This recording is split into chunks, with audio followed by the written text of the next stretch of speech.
Kayla, my dear, listen to me. Run. Run away from this house. As my father-in-law's dementia progressed, he started yelling like this more and more frequently. I tried to calm him down by acting as if nothing was wrong and that everything was all right. But my husband and mother-in-law would cast cold glares and colder words at both me and my father-in-law. Could you shut the frick up, you old gas bag? You've lost your damn mind. You're so pathetic. Well, no matter. We just have to hang on a little longer until everything will be all right. Any sensible person would immediately wonder what exactly she meant by that. But for now, calming my father-in-law down and taking care of him in general was far more important. One day, later on, I found a letter left by my father-in-law, who was apparently going to be hospitalized. When I unfolded the piece of paper and read what he'd written, I learned the truth, and I quickly ran out of the house as fast as I could. This is the story of how my husband was collaborating with my mother-in-law to do the unthinkable to me and to my father-in-law, and how his preparations and my willingness to act very quickly helped us expose the pure evil of the traitors. My name is Kayla, and I'm a 54-year-old part-time housewife. My husband, Percy, is 56 years old and works as a department manager in a locally successful company. We had been married for 30 years, and our 2 children, 1 son and 1 daughter, are now completely independent and have their own families. At our house, we are a family of 4, living together with my parents-in-laws, the Claptons. We used to live separately, but with old age comes the inevitable deterioration of the human body, and Mr. Clapton's legs and back eventually became weak enough to require some amount of nursing care. So, Percy and I decided to move in together with him and his wife to take care of him. Mr. Clapton had always been in good health and did not need nursing care, but after he remarried his current wife, his health began to further deteriorate, and small injuries led him to requiring nursing care. My mother-in-law, called Edith, is actually his second wife, and he married her 3 years prior to the beginning of when everything happened. Percy's own mother had died of an illness before we ever met, so I tragically never had the opportunity to get to know her and receive her blessing to marry her son. And my father-in-law had lived as a widower for multiple decades. Through an acquaintance, however, he met Edith, and after a rather nice relationship, married her. Aged 59, much younger than Mr. Clapton, and not that much older than me. Edith looks much younger than I do, with her flamboyant appearance and heavy makeup. At the time of his father's remarriage to Edith, Mr. Clapton seemed to be completely obsessed about his new, beautiful wife. But Percy was frankly not too happy about his father's remarrying another woman. I can't let this happen, Kayla. This woman came into his life so much later than Mom and I did, and she's just gonna run off one of these days, taking half of Dad's inheritance with her. What do you mean by inheritance, honey? Abraham is still in such good health. He's definitely got more than 20 years left in him. Indeed, after he remarried, Mr. Clapton went on trips with his wife and accompanied her on her outdoor hobbies, and he tended to push himself too hard for his age. This evidently took a toll on his physical body, and his legs and back started suffering from arthritis and physical stress. One day, Percy and I received a call that his father had been seriously injured on an outdoor trip with Edith. We rushed to the hospital, and we found that he had suffered a broken femur. The doctor at the hospital told us that he would not be able to walk for the foreseeable future. The cause of the injury was that he had slipped on a protruding board and rolled down the slope of a boardwalk in the middle of the night as they stayed at a mountain lodge after climbing a mountain on a trip. He was reportedly intoxicated, and I couldn't help but question Edith sternly. "Mrs. Clapton, what in the world did you do to Abraham?" "We went to the mountains to watch a meteor shower in the night sky, sweetie. I thought it would be very romantic." A meteor shower in the mountains? You have noticed how Abraham's been limping and walking pretty slowly lately, I hope. And yet you bring him out on an outdoor trip to do crazy things like this? I can't help but wonder why. Oh dear, Kayla dear, you look so scary. You look like one of those old witches in horror movies that lure in travelers and devour them alive. You are just... I was furious with the irresponsible, infuriating Edith, and if it wasn't for Percy standing by my side to calm me down, I probably would have hit her right then and there. Hey, come on now. This is a hospital. You'll inconvenience the other patients with that voice, Kayla. I know, it's just... Forget about it. We have a more pressing concern here.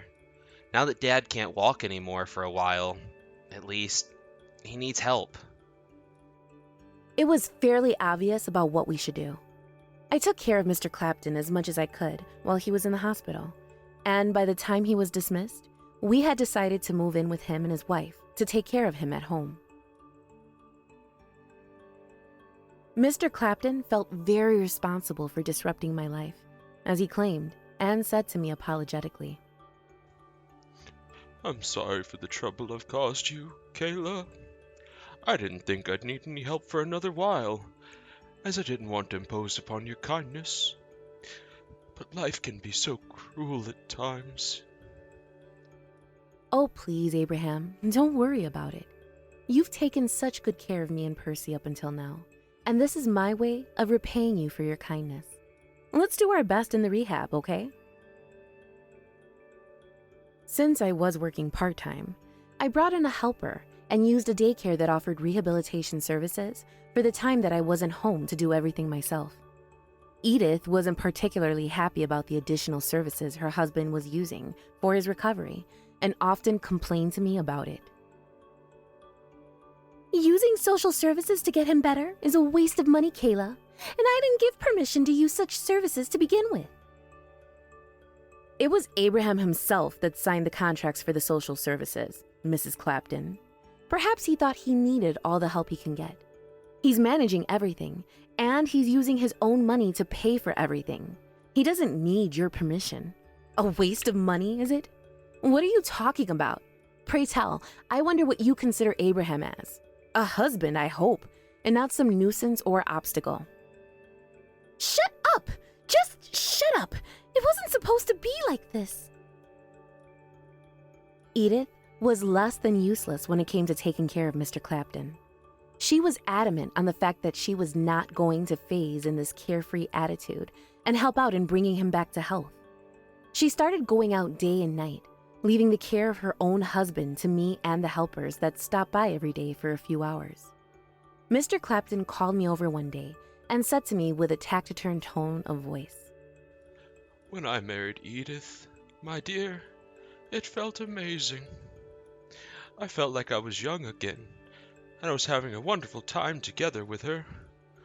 But I realized her selfishness far too late. I had misjudged her.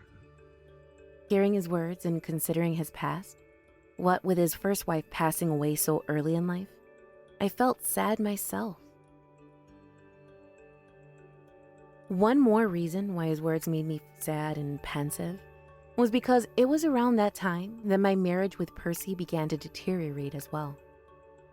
My husband started coming home from work much later than usual and started working overtime, and the opportunities of talking to each other became more and more scarce. And that wasn't all. He would often come home with the same smell of women's perfume lingering about him. And even when he was home, all he would do was look at his phone and smile at the screen. And there was something else. One day, when I was cleaning out my husband's bag that had been left unattended, I saw a wrapped gift case in it. It had the logo of a famous brand of women's accessories printed on it, and while a part of me suspected Percy was cheating on me, I made myself hope it was just a gift of appreciation after some business. Or perhaps a gift to his younger sister Veronica, who had just recently moved back into town after living abroad for close to 15 years. I thought about questioning Percy about his true intentions of buying such a thing, but he was still helping out and taking care of his father, and I didn't want to add to the already evident conflict in the house. So, I took the plunge and hired a professional investigator to look into the probable affair. One day, while I was working part-time, I received a phone call from the helper who was on duty that day. She sounded extremely panicked and scared, and I could immediately tell something had happened. "Mr. Clapton had an allergic reaction and is being taken to the hospital as we speak, ma'am." "Oh my gosh, is he okay? Okay, I'll be right there." Mr. Clapton has a severe allergy to shellfish, enough that even soup made with broth from shrimp or crab would kill him, so we had to be careful with his meals. The helper who made his lunch every day knew that, and she assured me that there was no shellfish in the fridge. I rushed to the hospital, relieved to find that Mr. Clapton had been given medication and his symptoms had improved completely. The helper who was accompanying him told me that it was Edith who had made him lunch that day. She said she had wanted to make it herself, so she left Edith to her cooking and went upstairs to clean Mr. Clapton's room. "I was cleaning his room when I heard something odd coming from downstairs. He quickly climbed down the stairs and saw him beginning to swell up. He was moaning for help, and it was far too evident that he was in a lot of pain." "What the hell? What happened to Edith?" "She had already gone out and wasn't answering her phone when I was literally spam calling her, ma'am. He was getting in more and more pain, so I called an ambulance." To my great surprise, Edith had gone out while her own husband's life was in danger. I called her several times, and when she finally picked up, I yelled at her. "Edith, where the hell are you? Abraham is in trouble. What on earth did you feed him?"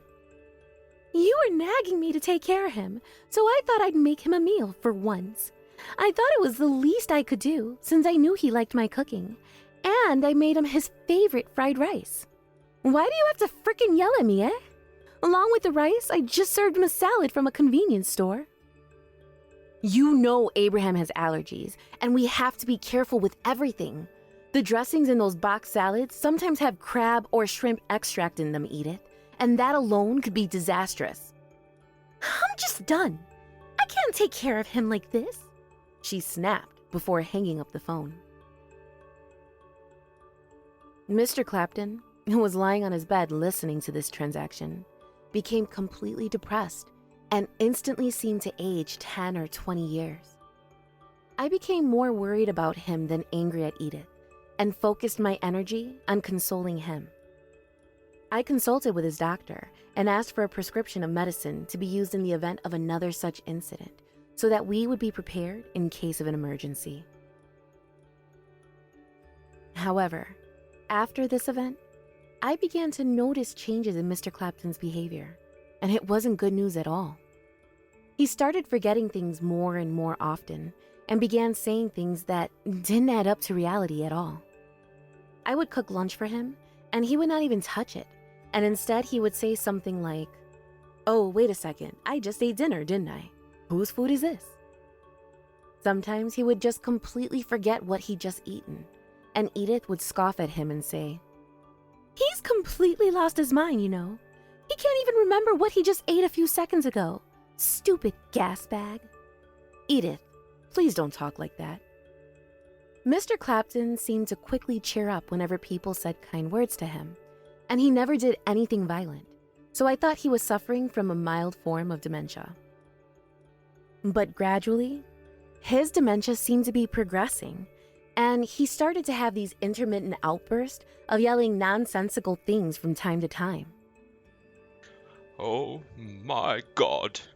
Everyone, run away! Run away from this house! "Oh, Abraham, it's all right. You're just having another laugh as usual, dear. You're so funny. LOL. I tried to calm him down by acting as if nothing was wrong and that everything was all right. But Percy and Edith would cast cold glares and colder words at both me and Mr. Clapton. Could you shut the frick up, you old gas bag? You've lost your damn mind. Can't you just put him in a nursing home? Yes, I suppose that's a good idea. I'd rather have professionals take care of him than have him treated so coldly and cruelly in his own house. Percy and Edith are both such incurable hypocrites because while it was them that implied we put Mr. Clapton in a home, they both protested the idea when I agreed to it. Hey, now, wait a damn minute. Just how much do you think all that will freaking cost? Nursing homes aren't free. We're gonna lose a good deal of his legacy at this pace. I agree. I'm having a lot of trouble paying my bills because of this senile old man. I had grown tired of their selfishness and their constant complaining, and I became more and more suspicious of both of them having a strange affinity for being greedy. If that's how you both feel, then you let him stay in this house and help take care of him. This is his home where he raised you, Percy, and where he welcomed you, Edith. It's precisely why it's his house that we're letting you take care of him in, ain't it? That's right. You're not entitled to any inheritance, and all you can do is take care of him to just maybe get a slice. Those were the most ridiculous words I'd ever heard in my life. I had my suspicions about the increasing number of times these two bastards mentioned the word inheritance. Edith, in particular, had put Mr. Clapton in danger on not one, but two separate occasions. I also felt that Percy was also not trustworthy. The reason for this was that I had received the results of the investigation of my husband's affair from the detective agency. I found out that he was having an affair with a woman who was a junior employee at his workplace, and that he was paying a considerable amount of money to her. I was more concerned about Mr. Clapton, who knew nothing about the fact that his son was cheating on his wife and that his life might be in constant danger. One Friday, I was shopping for groceries for the lunches and dinners on Saturday and Sunday. As I was browsing the supermarket, I caught a glimpse of Edith. Thinking about feeding my father-in-law was quite important on Fridays, since both the Helper Dispatch Organization and the daycare center were closed on the weekends. She was in the fish section, putting frozen shrimp and crab in her shopping basket. I was immediately taken aback and stood still with shock. As soon as she finished her shopping, she quickly left the supermarket. I hurried back home, only to find that Mr. Clapton was not there. The helper on duty that day was waiting for me to come home. "Well, Mr. Clapton has gone out with his wife, ma'am. They had a reservation at a restaurant today, and they are having dinner over there tonight."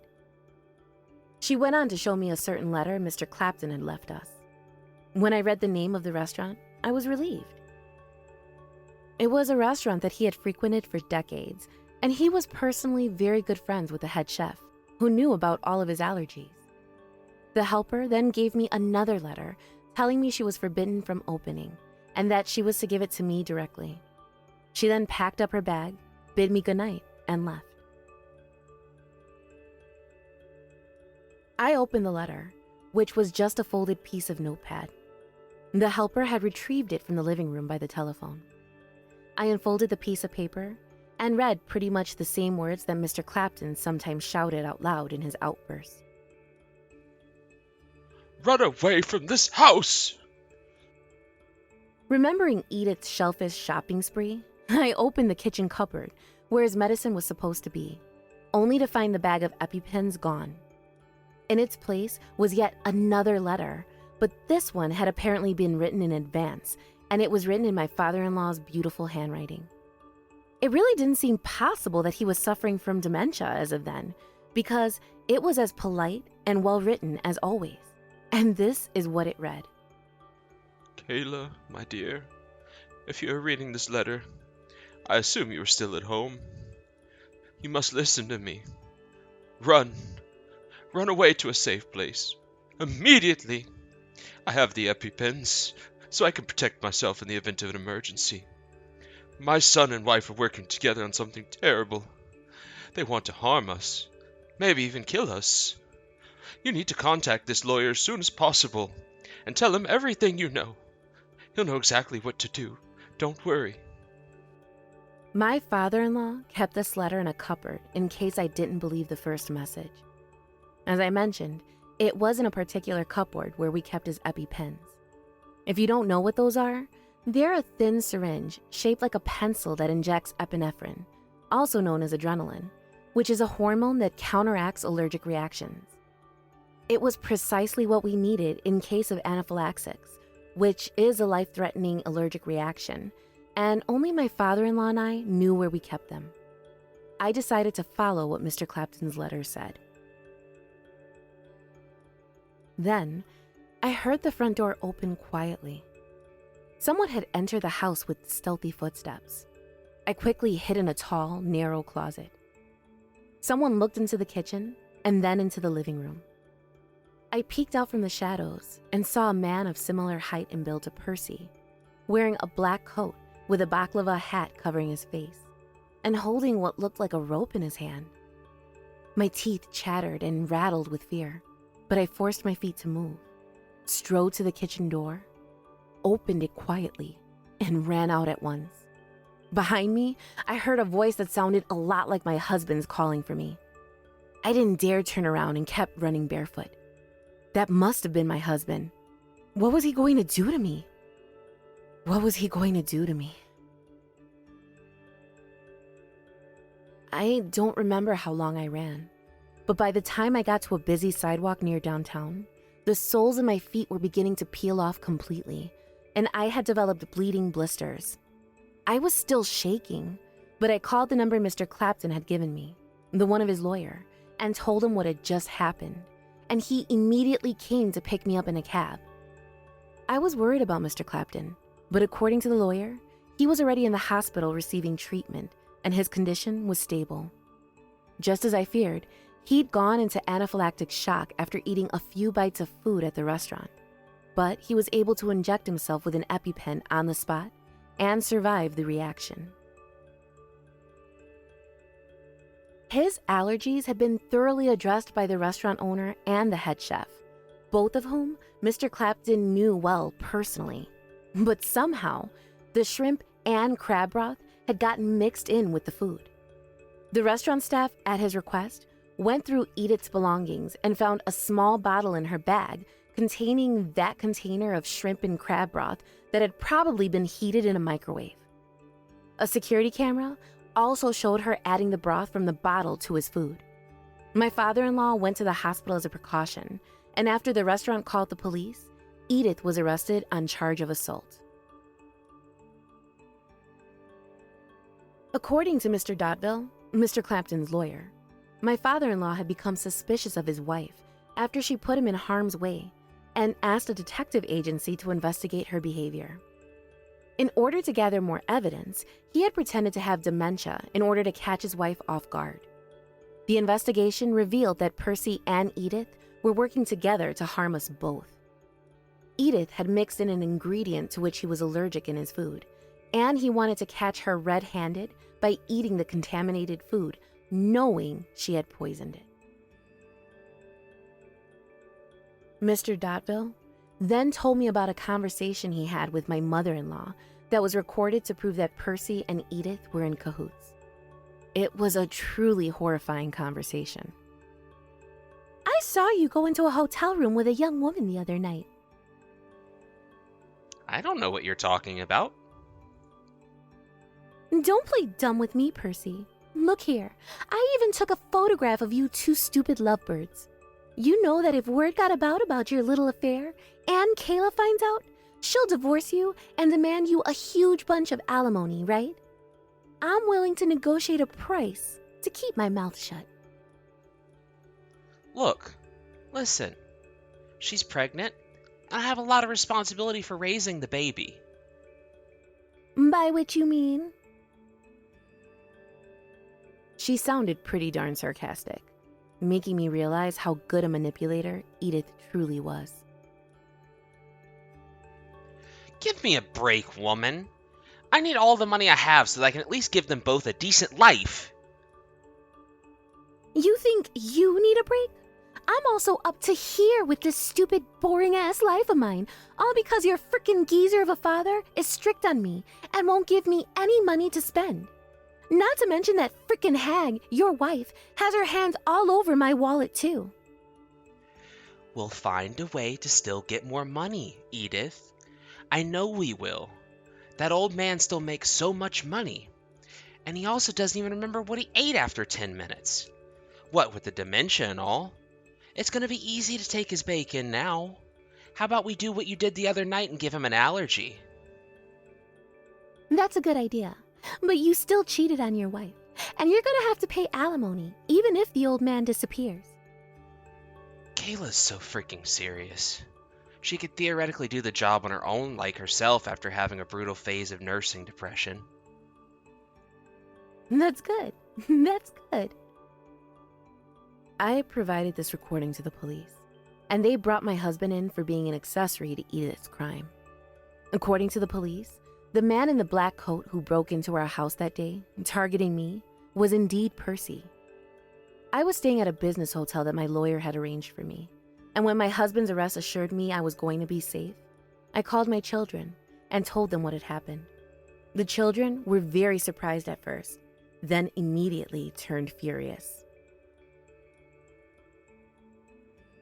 After Mr. Clapton was discharged from the hospital, he divorced Edith and severed his ties with Percy through Mr. Dotville. Meanwhile, I divorced Percy and filed a claim for alimony against him and the woman whom he was having an affair with. But after being investigated for crimes in his workplace, he was fired from his job, and it was thus unlikely that he would be able to pay me the alimony. He was later convicted with a suspended sentence, and since he came back to work, he has been working part-time and living in poverty. The woman whom he was having an affair with had also left the company and is no longer in contact with him. No one knows if she bore the child or if she decided to get rid of it. Mr. Clapton regretted his remarriage and paid me compensation as a genuine apology for the harm and discomfort his wife and son had caused me. After that, he moved into a nursing home that he had contracted himself and is now working hard to rehabilitate his injured legs and hips. He's made steady improvement, and as of now, he is no longer in need of a wheelchair. A walker sufficed, and even that is becoming more and more unnecessary. I'm so glad to see Mr. Clapton recover quickly, back to his old, charming self.